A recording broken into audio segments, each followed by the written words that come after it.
Nous sommes ici à Oloron aujourd'hui dans le cadre de l'action Territoire solidaire et plus particulièrement de quelque chose qui est lancé, entrer avec la féminisation des métiers techniques et en particulier des métiers du monde de la construction, des réseaux électriques et du monde de l'électricité. Territoire solidaire s'inscrit pleinement dans cette démarche-là.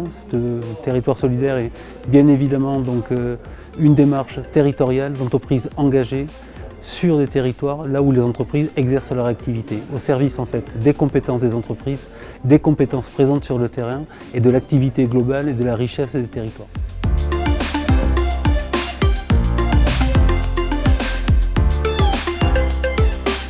Je suis très honoré que vous ayez choisi Oloron pour présenter ce dispositif et le thème de ce dispositif.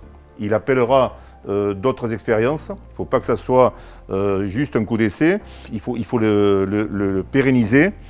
Moi, je soutiendrai toujours les multifacettes de la formation initiale, mais aussi formation tout au long de la vie, parce que nos entreprises auront besoin de recruter pour des métiers qu'on ne soupçonne pas toujours, qui seront certainement liés aux transformations numériques, et nos salariés auront l'obligation de se reformer. Ce sera une obligation assez librement consentie, je crois, parce que le temps est derrière nous où à 25 ans ou à 20 ans, avec un diplôme, on embrayait sur un emploi dans la bonne boîte qui était là, avec l'école qui allait bien pour mettre les gamins à côté. Je pense que les gens se projettent dans des projets de vie qui sont beaucoup moins linéaires, et donc les différents types de formations ont de beaux jours devant eux.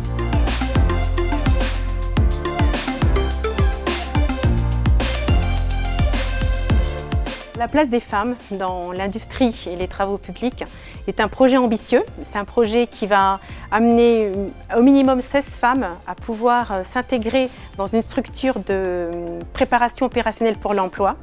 Des femmes qui seront motivées, qui auront une envie, qui auront un désir de pouvoir mettre en place la technicité et accéder à des postes qu'elles avaient envie.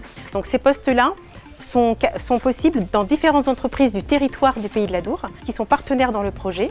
Et avec cela, on aura la chance et la possibilité de favoriser, 1, la mixité, 2, de pouvoir casser certains stéréotypes et surtout, permettre à des femmes qui ont fait des efforts et qui se sont investies d'accéder à ces métiers-là. Et je pense que ça, c'est très important au niveau du territoire, au niveau économique, au niveau des acteurs de l'emploi, et aussi pour pouvoir ancrer sur le territoire des métiers, des professions et des emplois.